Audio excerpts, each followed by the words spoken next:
A'udzubillahi minasyaitonirrajim. Bismillahirrahmanirrahim. Allahumma shalli ala Muhammad wa ala ali Muhammad. Resolusi untuk tahun 2023. Yang pertama, olahraga yang ringan. Itu harus menjadi perhatian dan menjadi kebiasaan sehari-hari. Olahraga yang ringan tapi rutin, bukan yang jor-joran, yang menguras fisik yang banyak dan juga uang, tapi jarang. Olahraga jalan kaki 15 menit, jogging 15 menit. Karena tubuh dalam filsafat Mullah Sadra adalah jiwa yang rendah. Jadi tubuh ini adalah nafs juga, jiwa juga. Bukan sekedar tubuh biologis, tapi dia memiliki jiwa. Jadi dengan olahraga itu kita menghormati jiwa. Kalau tidak olahraga, kita menzalimi tubuh. Zolamtu nafsi. Kita tidak boleh menzalimi tubuh. Misalnya dengan memakan yang merusak tubuh, yang merusak usus buntu, memakan pedas-pedasan, terlalu sering, terlalu banyak, terlalu ekstrim, itu berbahaya. Itu adalah kezaliman atas diri sendiri, kezaliman atas tubuh. Jadi resolusi itu olahraga dan menjaga makanan. Jangan sampai kita menzalimi tubuh kita sendiri. Haram kita menzalimi tubuh kita sendiri. Makan yang terlalu pedas, terlalu manis, terlalu asam bisa merusak lambung, bisa merusak liver dan jantung. Hati-hati. Yang kedua, Anda harus bergerak. Kita harus bergerak dari zona nyaman ke zona tidak nyaman. Jadi misalnya kalau Anda biasa berdebat dengan orang-orang biasa, cobalah Anda berdebat dengan orang-orang yang memang difficult people, sulit. Orang yang keras kepala, orang yang membatu. Ini akan memicu adrenalin Anda.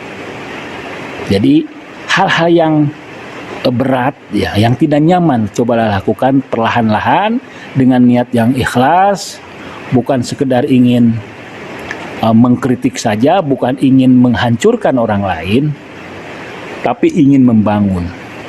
Kadang-kadang kita perlu ketegasan, kekerasan.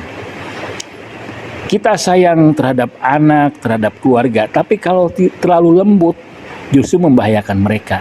Misalnya kita tidak membangunkan anak kita yang masih kecil karena kita sayang, dia sedang nyenyak tidur, sedang nyaman tidur. Itu kalau sering dan dijadikan kebiasaan justru membahayakan anak kita. Terlalu memanjakan anak, membiarkan anak main HP, main gadget, nonton TV berlebihan dengan alasan sayang, dengan alasan hiburan. Tapi perhatikan juga, Anda juga kadang-kadang perlu tegas. Karena hal-hal yang lembut membuat mereka menjadi lemah untuk menemui, untuk menghadapi masa depan mereka yang lebih keras nantinya. Kita tidak tahu. Kemudian yang ketiga, resolusi yang ketiga di tahun 2023 ini, cobalah Anda memiliki power. Baik power itu misalnya dengan Anda membangun kader murid, pengikut Anda yang banyak. Tidak apa-apa, kita harus punya ambisi, tapi ambisi yang baik. Ketika orang-orang yang jahil, orang-orang yang bodoh punya ambisi, kenapa kita yang punya niat yang baik, ya, punya ilmu, tidak punya ambisi? Untuk kebaikan kita harus memiliki power. Power misalnya dengan mencoba mempengaruhi orang. Belajarlah mempengaruhi orang sedikit demi sedikit dan kendalikan untuk kebaikan mereka juga dan untuk kebaikan Islam.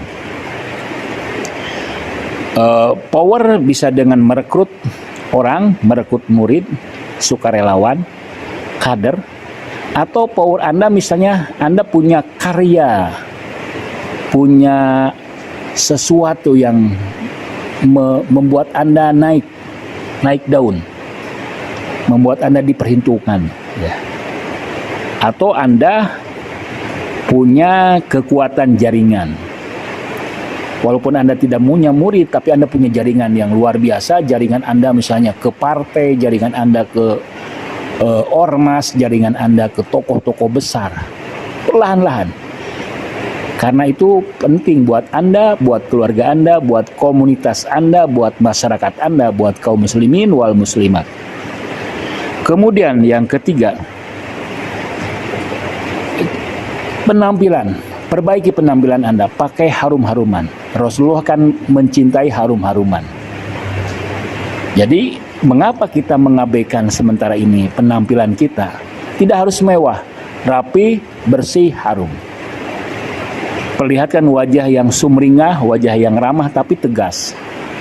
Sorot mata yang tajam, sorot mata yang penuh keyakinan, karena itu membuat orang yakin, membuat orang percaya. Tinggikan suara Anda, tinggikan kata-kata Anda, karena itu juga akan mengubah nasib Anda. Biasakanlah Anda mengatakan tidak kalau ingin mengatakan tidak, dan mengatakan ya kalau ingin mengatakan ya, sekalipun berlawanan dengan arus. Jadi biasakanlah, kadang-kadang arus itu ada yang baik, ada yang tidak baik. Bahkan arus itu juga bisa membunuh. Dalam komunitas Anda misalnya ada arus-arus tertentu yang justru bisa melemahkan organisasi Anda. Cobalah Anda anti mainstream. Kemudian luangkan waktu yang luas dengan orang lain, jangan dengan keluarga saja. Kita punya waktu dengan keluarga misalnya 4 hari, ya. Tapi ada waktu yang istimewa dengan masyarakat Anda, 3 hari atau 2 hari. 2 hari atau 3 hari atau 1 hari, tapi berkualitas. Dan harus rutin, per minggu Anda punya jatah untuk masyarakat. Karena keluarga memang penting, tapi keluarga juga bisa meninabobokan kita, bisa melemahkan kita, membuat kita malas keluar, membuat kita malas bergaul dengan masyarakat. Cobalah Anda niatkan dululah bahwa saya harus mengabdi kepada masyarakat, bahwa saya harus menjadi pelayan masyarakat. Itu adalah ajaran Ahlul Bait, ajaran Islam yang paling penting. Kemudian puasa, zikir, dan sedekah harus menjadi prioritas penting. Jadi puasa itu dalam sebulan itu harus ada puasa minimal 3 hari. Apalagi sebaiknya per minggu. Di hari libur Anda berpuasa dengan keluarga Anda. Bagaimana caranya? Anda punya strategi, misalnya anak-anak yang kecil Anda yang masih SMP, yang masih kelas 6 SD, cobalah berilah hadiah, berilah iming-iming yang membuat mereka berpuasa. Karena kalau sudah puasa sudah jadi habit, sudah jadi kebiasaan, mereka akan merasakan kebahagiaan yang luar biasa. Berkumpul dengan keluarga itu kalau sama-sama berpuasa itu merupakan kebahagiaan yang sangat tinggi. Mencerahkan, menyehatkan lahir dan batin. Membuat mereka bersemangat untuk ibadah. Membuat mereka bersemangat untuk mengabdi. Dan kemudian zikir, membaca Al-Quran. Pagi, siang, sore. Sedikit hanya 5 menit atau 1 lembar, tapi jadikan kebiasaan. Pagi buka dengan zikir atau baca Al-Quran, siang juga demikian, dan sebelum tidur. Terus mungkin di awal-awal banyak yang ya tidak sesuai dengan rencana, tapi dengan seiring zaman itu akan menjadi sebuah kebahagiaan sendiri dan mendorong, mencerahkan, membangun atmosfer yang sejuk, atmosfer yang baik untuk tindakan-tindakan yang baik selanjutnya. Kemudian sedekah. Sedekah per bulan atau per minggu, jadikanlah kebiasaan. Ketika kita punya sesuatu yang berharga, sedekahkanlah. Kita berusaha bersedekah rutin walaupun sedikit. Dan lupakanlah. Jangan selalu diingat-ingat. Kebaikan Anda jangan selalu diingat. Karena sesungguhnya yang akan menolong kita adalah magfirah dan inayah Allah, bukan kita sendiri.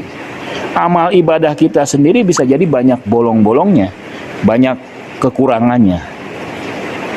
Jadi puasa, zikir atau baca Quran dan sedekah itu jadi resolusi. Kemudian bangunlah suasana yang menyenangkan di keluarga. Jangan biarkan keluarga melakukan kegiatan-kegiatan rutinitas seperti nonton sinetron, misalnya gibah, atau saling mencela, bertengkar misalnya, atau hanya kegiatannya hanya makan minum saja, hanya rekreasi saja, tidak ada nilai-nilai, tidak ada kegiatan spiritualitas atau maknawiyahnya. Rubah ya. Kalau Anda sudah punya keluarga, kalau Anda belum punya keluarga, di rumah ayah atau ibu Anda atau bibi Anda atau nenek Anda, coba bangunlah, konstruksikan kegiatan yang ruhaniyah, yang maknawiyah. Misalnya dengan ngobrol saja, itu ngobrol lebih sehat daripada nonton TV. Nonton TV akan mengurangi kebahagiaan 10%. Dan ngobrol dari hati ke hati, itu akan menambah kebahagiaan. Kemudian resolusi yang lain adalah amar ma'ruf nahi mungkar. Jadi tidak hanya amar ma'ruf, tapi Anda juga harus berusaha membangun, menasehati, mencegah kemungkaran.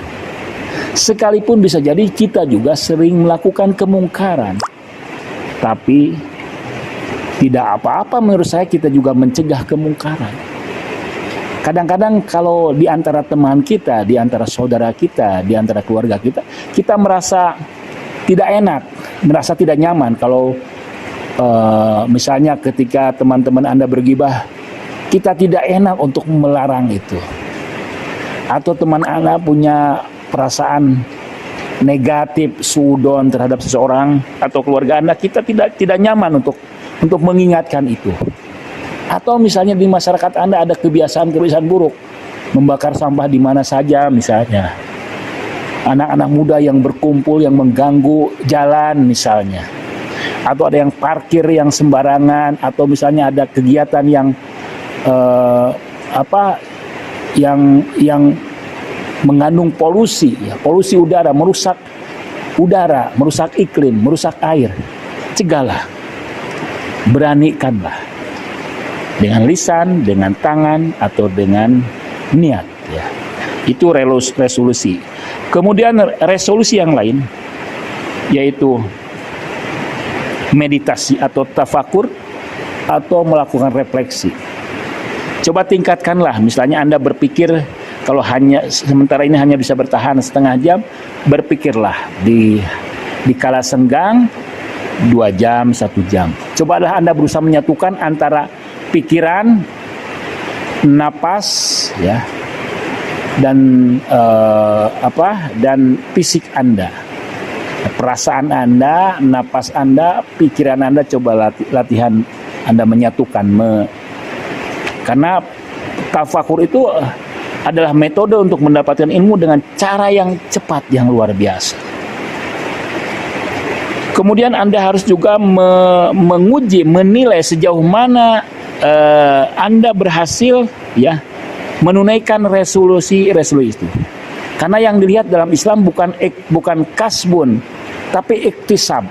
Kasbun itu kerja, iktisab itu kinerja.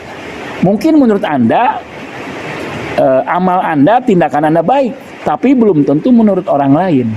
Karena itu Anda harus legowo, Anda harus memperlihatkan, menyerahkan kepada penilaian orang lain. Bagaimana teman tentang komunikasi saya, bagaimana teman tentang kebiasaan saya, bagaimana teman tentang leadership saya, dan sebagainya. Itu saya kira sangat berharga.